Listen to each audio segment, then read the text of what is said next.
Hello, നമസ്കാരം.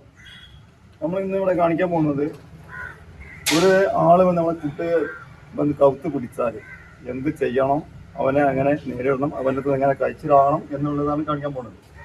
നമ്മൾ സ്വരക്ഷയ്ക്കും വേണ്ടി എന്തെങ്കിലും പഠിച്ചു വെക്കുന്നത് വളരെ നല്ലതാണ്. നമ്മൾ നേരം വിളിച്ച് കഴിഞ്ഞ് മൊബൈൽ നീക്കി കളിച്ച് അത് വെറുതെ ടൈം വേസ്റ്റാക്കാതെ രക്ഷിതാക്കൾ പ്രത്യേകമായിട്ട് ചിന്തിക്കേണ്ട മക്കൾക്ക് എന്തെങ്കിലും സ്വരക്ഷയ്ക്കും വേണ്ടി തടി കഴിച്ചിലാകാൻ വേണ്ടി എന്തെങ്കിലും ഒരു അപാധകൾ പെടുമ്പോൾ അതിന് കഴിച്ചിലാകാൻ വേണ്ടിയിട്ട് എന്തെങ്കിലും ഒന്ന് രണ്ട് അഭ്യാസം പഠിപ്പിച്ചു കൊടുക്കാൻ വളരെ നല്ലതാണ്. തൽക്കാലം രക്ഷിതാക്കൾ തയ്യാറാക്കാം. ഇപ്പൊ കണ്ടില്ല, ഒരു കുട്ടീനെ കവുത്ത് പിടിച്ചിട്ട് പോനിട്ട് ചാമ്പിടത്, അതിനൊക്കെ ബുദ്ധിക്കും സ്വരക്ഷയ്ക്കും വേണ്ടി കഴിച്ചിലാകാൻ വേണ്ടിയിട്ടുള്ള ഒരു കാഴ്ചയാണ് ഇപ്പോൾ ഇവിടെ കാണിക്കാൻ പോകുന്നത്.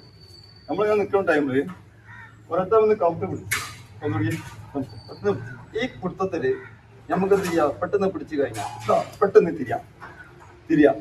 അതേ സ്ഥാനത്ത് ഓനെ പിടുത്തം മാറാക്കി പിടിക്കാനുണ്ട്, മാറാക്കി പിടിക്കും, നല്ല നമ്മാക്കി പിടിച്ചോ. ഈ പിടുത്തം കണ്ടിട്ട് തിരിയാൻ കഴിയില്ല. അതിന് പണിതാ ഈ കൈ കൊണ്ട് ഈ ചിന്നമ്പേനെ പിടിക്കാം.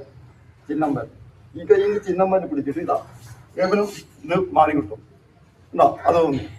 രണ്ടാമത് വെച്ചാല് അത് നമ്മൾ പിടിച്ചാൽ നമുക്ക് പോകാണ്ട് പോവാം, പ്രശ്നമൊന്നുമില്ല. പിന്നെ നമുക്ക് ചിലവ് വരുത്താ ഒറ്റ ഇടിക്കുക. അത് ഒക്കെ ചെയ്യുമ്പോൾ പിന്നെ ഒക്കെ പല അപാധകളാണ്. സ്വരക്ഷയ്ക്ക് വേണ്ടി നമ്മൾ പഠിക്കുന്നത്. അപ്പൊ അതുകൊണ്ട് നമ്മൾ പ്രധാനമായിട്ട് ചെയ്യേണ്ടത് ഈ കവുത്ത് മുറുകാത്തരം തന്നെ ഇത്ര പണിയുള്ളൂ കൂടുതൽ ഒക്കെ നമ്മൾ പഠിച്ചു വെച്ചാൽ നമ്മൾ സ്വരക്ഷയ്ക്ക് വേണ്ടി കഴിച്ചിലാകാം.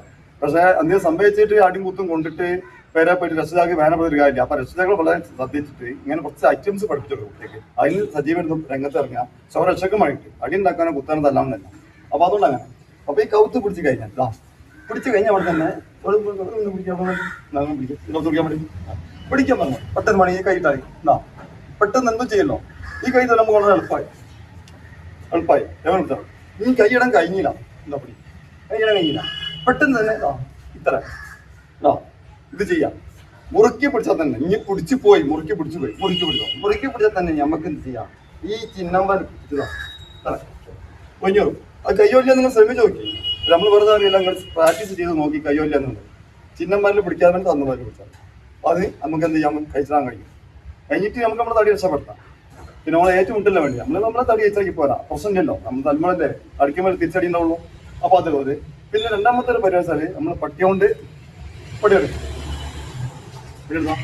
ഓർത്ത് നമ്മൾ പട്ടിയോണ്ട് അടിക്കാൻ പറ്റും. പട്ടിയോണ്ട് അടിക്കാൻ പറ്റത്തിട്ട് കളി ഈ ബ്ലോക്ക് ചെയ്ത് പിടിച്ചിരിക്കണോ ഇത്രയുള്ള ഒരു ഇതുകൂടി നമ്മൾ ചെയ്യാം. ഓക്കെ, അടുത്ത ക്ലാസ്. അപ്പോൾ പ്രധാനമായിട്ട് പറയാനുള്ളത് നമ്മളെ മക്കൾക്ക് 1 or 2 പ്രാക്ടീസ് ഇതേമത്തെ ബ്ലോക്കും പഠിപ്പിച്ചു കൊടുക്കുക. അതിന് രക്ഷിതാക്കൾ തയ്യാറാകുക. 2-3 ഐറ്റംസ് പരിപാടി. കുട്ടികൾ വെറുതെ സ്കൂളിൽ പോയിട്ട് ഫുള്ള് മയക്കുമരുന്ന് അടിമയായിട്ടാണ് ജീവിച്ചു പോണത്. അപ്പോൾ എന്തും ചെയ്യും. അപ്പോൾ നമ്മൾ സ്വയം രക്ഷിക്കാൻ വേണ്ടി പഠിച്ചു കഴിഞ്ഞാൽ നമുക്ക് രക്ഷപ്പെടാം.